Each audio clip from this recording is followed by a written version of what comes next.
नमस्कार दोस्तों, मैं हूं घनश्याम और आप देख रहे हैं घनश्याम टेक। दोस्तों, आईपीओ की एक और वीडियो में मैं आपका स्वागत करता हूं। इसमें हम लोग आज जो है एचडीएफसी एसेट मैनेजमेंट कंपनी जो एचडीएफसी एएमसी का आईपीओ आने वाला है उसके बारे में चर्चा करेंगे, उसकी डेट के बारे में चर्चा करेंगे, आईपीओ किस प्राइस पे, प्राइस बैंड क्या है, कब लिस्टेड होने वाला है, इन सारी विषय के बारे में हम चर्चा करेंगे इस वीडियो में। तो उसके पहले अगर अभी तक आपने हमारे चैनल को सब्सक्राइब नहीं किया है तो प्लीज़ उसे सब्सक्राइब कर लीजिए। अगर वीडियो पसंद आए तो वीडियो को लाइक और शेयर जरूर करते रहिएगा। आपको हमारे चैनल पे इसी तरह की IPO related, mutual fund, stocks market, weekly analysis, मैंने एक नया स्टार्ट किया है प्रॉफिट का सुल्तान, वो वीडियो भी आपकी स्टॉक्स मार्केट में इक्विटी के जरिए आपको मिलती रहेगी। तो आईपीओ की ज़्यादा जानकारी के लिए भी आप हमारे चैनल को सब्सक्राइब कर सकते हैं। दोस्तों देखिए, एचडीएफसी एसेट मैनेजमेंट कंपनी के जो डेट अभी इशू डेट और प्राइस बैंड निकल के आया है, पहले हम उसके बारे में चर्चा कर लेते हैं। देखिए, जो इशू ओपन हो रहा है वो ओपन होगा 11 जुलाई 2018 को। इशू जो क्लोज होगा वो 13 जुलाई को क्लोज होगा। जो प्राइस बैंड आया है, जो इशू का प्राइस है वो 1345 से 1360 के बीच में आया है प्राइस बैंड। जो फेस वैल्यू कंपनी ने डिसाइड किया है वो 5 रुपये पर शेयर फेस वैल्यू पे आ रहा है। जो मिनिमम लॉट जो निकल के आ रहा है वो 11 शेयर का, तो यानी आपको जो बोली लगानी है वो मिनिमम 11 शेयर के लिए लगानी है। यानी जो एक लॉट पहले वो लॉट साइड में रहेगा, उसके बाद आप एक एक क्वांटिटी लिस्टेड होने के बाद आप 1, 2, 5, 10 जितनी क्वांटिटी खरीदना है आप खरीद सकते हो। लेकिन अगर आपको आईपीओ में पैसा लगाना है तो आपको मिनिमम 11 शेयर के लिए बोली लगानी होगी। जो मिनिमम इन्वेस्टमेंट इसमें आएगा वो हो रहा है 14,960 रुपये का। आपको मिनिमम इन्वेस्टमेंट इस 11 शेयर की बोली के लिए खर्च करना पड़ेगा। जो कंपनी इशू ला रही है वो 12.09% के लिए ला रही है, यानी लगभग 12.25% हिस्सा कंपनी सेल कर रही है। इसमें से जो इशू का साइज है वो है 3,462 करोड़ का इशू का साइज है। मार्केट कैप कंपनी की जो निकल के आ रही है वो 28,635 करोड़ का कंपनी का मार्केट कैप है। जो लिस्टिंग ये एनएससी और बीएससी दोनों ही एक्सचेंज पे इसकी लिस्टिंग होगी। और जो equity share offer for sale में आने वाले हैं, यानी जो कंपनी हमें शेयर इशू कर रही है वो लगभग 2,54,57,555 शेयर के लिए यहाँ पे बोलियां मंगाई जाएंगी, जिसको हम और आप आईपीओ के जरिए हम बोली को पार्टिसिपेट कर सकते हैं, उसमें अपनी बोली हम लगा सकते हैं। अब यहाँ पे देख लीजिए, कुछ चीज़ें जो है अलॉटमेंट है, कुछ चीज़ें फिक्स हैं पहले से यहाँ पे कि किसको कितने शेयर मिलेंगे, मतलब किसके लिए कितने शेयर यहाँ पे अलॉटमेंट किए गए हैं। तो पीवाईपी के लिए यहाँ पे लगभग 1,10,88,776 शेयर ऑफर में डाले गए हैं। तो क्यूआईपी के लिए यहाँ पे देख लीजिए 1,10,88,776 शेयर हैं। देखिए, एनआईआई कैटेगरी में जो आ रहा है वो 33,26,634 शेयर इस कैटेगरी के लिए पहले से डिसाइड किए हुए हैं। रिटेल के लिए जो शेयर दिए जाएंगे वो है 77,62,145 शेयर, यानी हम रिटेल हैं तो रिटेल के लिए हमारे पास इतने शेयर हमें अलॉट किए जाएंगे। एलिजिबल एएमसी एचडीएफसी एएमसी के जो एम्प्लॉय हैं उनके लिए 3,20,000 शेयर रखे गए हैं। एचडीएफसी एम्प्लॉयज़ के लिए 5,60,000 शेयर रखे गए हैं। उसी तरह से एचडीएफसी शेयर होल्डर के लिए यहाँ पे लगभग 24 लाख शेयर का अलॉटमेंट उनके लिए रखा गया है। जो टोटल इशू का साइज है वो है 2,54,57,555 शेयर का। अब देखिए, जो इसकी बेसिक अलॉटमेंट, जैसे कि प्राइस जो आ चुका है 11 और 13 के बीच में, तो जनरली क्या होता है, ये डेट अभी तक अपडेट नहीं है, तो जनरली क्या होता है 5 से 6 दिन बाद आपको बेसिक अलॉटमेंट ऑलमोस्ट लगभग 5 दिन बाद मिलने लगते हैं। छठे दिन आपको पैसा रिफंड हो जाएगा और 7वें से 10वें दिन के बीच में ये एक्सचेंज में लिस्टेड हो जाती हैं कंपनियाँ। वो डेट अभी आई नहीं है, तो वो डेट भी आ जाएगी तो मैं आप लोग को बता दूंगा।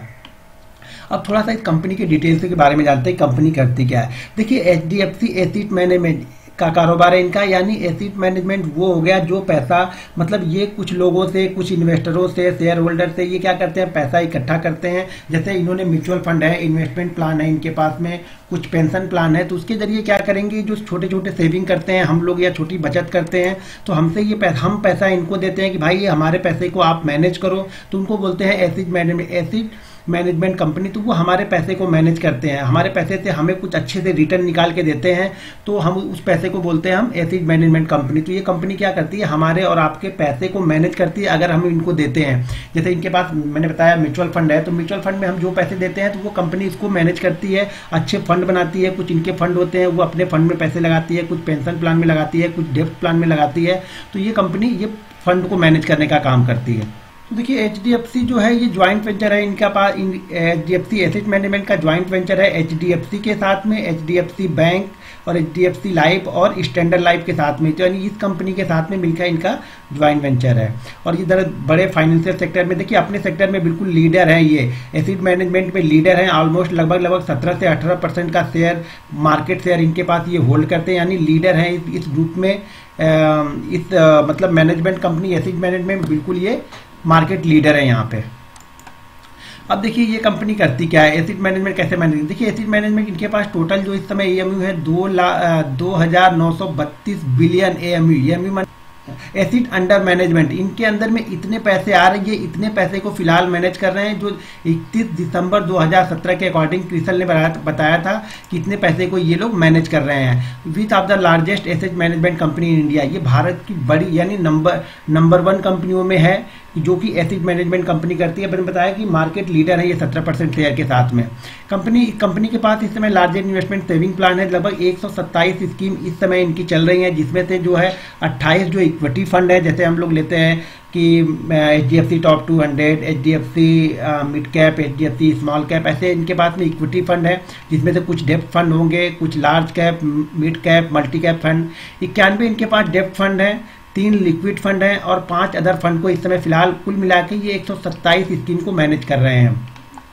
Largest investment plan cover of all income group, ये लार्जेस्ट प्रॉफिटेबल ग्रुप भी है एसेट मैनेजमेंट, यानी HDFC AMC largest profitable group है इस AMC में। तो कंपनी देखिए यहाँ पे क्या करती है, कंपनी आल्सो जब portfolio management service for HNI client, ये बड़े क्लाइंटों को पोर्टफोलियो मैनेज करके देखते हैं, trusted PE house and institution के लिए ये अंडर मैनेजमेंट करते हैं। उसका जो एएमयू इनके पास में है वो लगभग 75.79 बिलियन का है। तो अब देखिए कंपनी के पास जो प्रमोटर स्टेक है, जो पहले क्या कितने परसेंट था, अभी कितने परसेंट उनके पास बचा है प्रमोटर का स्टॉक, से थोड़ा उसके बारे में हम जान लेते हैं। देखिए HDFC के पास में अभी बचा हुआ है 57, पहले जो इनके पास जो था होल्डिंग थी वो 57.36 की थी, और स्टैंडर्ड लाइफ के पास में 38.34 की। अभी जो घट के इनकी हो जाएगी, यानी जो ये IPO आएगा उसके बाद जो HDFC के बाद बचेगा वो 53.28, और स्टैंडर्ड लाइफ के पास में बचेगा 30.35 का। तो ऑलमोस्ट लगभग इनके पास 83.51, यानी 83.5% का स्टेक और बचेगा इनके पास में ये IPO आने के बाद में। IPO के पहले टोटल जो इनकी हिस्सेदारी थी वो ऑलमोस्ट लगभग 95% के ऊपर की थी, तो 12% का IPO आ रहा है। ऑलरेडी इनके पास 83.5% की होल्डिंग अभी भी बची है इस कंपनी के पास में।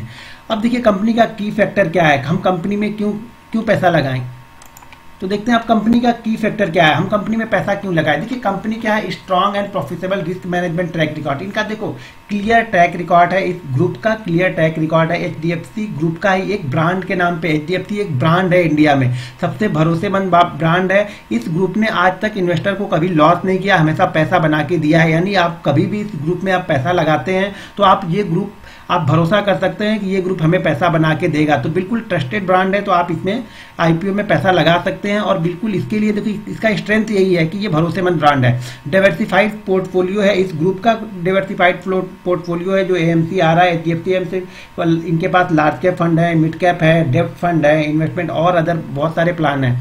कंसिस्टेंट प्रॉफिटेबल ग्रोथ, इनके जब आप जो 15 साल या 20 साल का ट्रैक रिकॉर्ड देखेंगे इनके ग्रुप का, यानी इस ग्रुप का HDFC का टोटल HDFC ग्रुप का देखेंगे तो भी आप ट्रैक रिकॉर्ड बहुत अच्छा है। और इस ग्रुप यानी इस कंपनी का जो AMC कंपनी है HDFC की, इसका ट्रैक रिकॉर्ड भी आप 12-15 साल का ट्रैक रिकॉर्ड देखेंगे तो बहुत अच्छा प्रॉफिट इन्होंने अपने इन्वेस्टरों को करके दिया है, जिनको हमने अगर इनको पैसा दिया है 15 साल पहले तो हमारे पैसे को बहुत अच्छे से इन्होंने मैनेज किया। High brand and value trust, जैसे कि बताया कि हाई वैल्यूएबल ट्रस्टेड है, बिल्कुल आप भरोसा कर सकते हैं इस कंपनी के ऊपर। ऑब्जेक्ट फॉर इशू, देखिए इस कंपनी का कोई खास ऑब्जेक्ट नहीं है इशू लाने का, इशू का एक ही ऑब्जेक्ट इनका था कि इनको स्टॉक्स मार्केट में कंपनी को लिस्ट कराना था, अपने ब्रांड को और पॉपुलर करना था। और दूसरी क्या है कि जो उनके शेयर होल्डर हैं HDFC और स्टैंडर्ड लाइफ, उन्होंने कुछ अपना हिस्सा IPO के जरिए बेचना है। वैसे कंपनी का कोई खास प्लान नहीं है कि कंपनी कोई एक्सपेंसिव करने वाली है, कुछ अपने बिजनेस प्लान में बढ़ाने वाली है, ऐसा कोई प्लान कंपनी ने फिलहाल नहीं बताया है। अब थोड़ा सा इसकी फाइनेंशियल डिटेल के बारे में जान लेते हैं। हम कंपनी में पैसा लगा रहे हैं तो कंपनी क्या क्या प्रॉफिटेबल अभी तक कर रही है, क्या ग्रोथ उसने अचीव किया अभी तक। तो देखिए कंपनी का जो 2013 में रेवेन्यू जनरेट हुआ था वो लगभग 783 करोड़ के ऊपर का था, सारी वैल्यू करोड़ में है यहाँ पे। तो 2014 में लगभग 903 करोड़, 2015 में 1064 करोड़, 2016 में यहाँ पे देख लीजिए तो 1494 करोड़ और 2017 में 1587 करोड़ का प्रॉफिट मतलब रेवेन्यू जनरेट किया है कंपनी ने।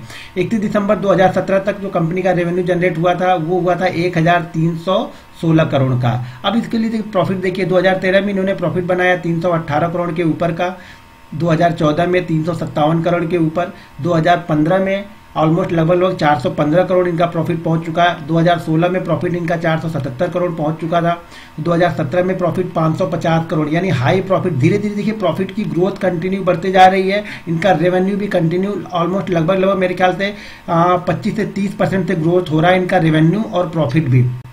और देखिए 2017 21 दिसंबर तक इनका जो प्रॉफिट था वो 495 करोड़ हो चुका था। तो मेरे हिसाब से इस क्वार्टर में जो प्रॉफिट होगा वो ऑलमोस्ट लगभग 600 करोड़ के ऊपर का प्रॉफिट दिखाने लगेगा टोटल, मतलब 2018 का जब दिखाएगा तो 600 करोड़ के ऊपर का प्रॉफिट। आईपीओ की वैल्यूएशन देख लीजिए, आईपीओ की वैल्यूएशन जो लेके आ रहे हैं ये अर्निंग पर शेयर जिसको हम ईपीएस बोलते हैं वो 27 के ईपीएस पे लेके आ रहे हैं। प्राइस टू अर्निंग यानी पी 50 की पी पे लेके आ रहे हैं, थोड़ा सा महंगा जरूर है लेकिन एचडीएफसी है, ब्रांड है तो हमेशा महंगा ही लाएंगे, ये आपको सस्ता तो कभी देंगे ही नहीं। ये महंगे के बाद भी स्टॉक्स और महंगा होते हुए चला जाता है। जैसे इन्होंने अभी एचडीएफसी का अभी जो इंडस्ट्री पी चल रहा है वो 35 का मेरे ख्याल से चल रहा है, और जिन्होंने रिलायंस निपॉन का आईपीओ अभी जो मार्केट में लिस्टेड है उसका जो पी है ऑलमोस्ट लगभग 32 की पी पे ट्रेड कर रहा है इस समय। रिटर्न ऑन नेटवर्थ पे इनका आ रहा है 38.67 का, और नेट जो एनएवी है इनका नेट एसेट वैल्यू आ रहा है वो 70.68 का आ रहा।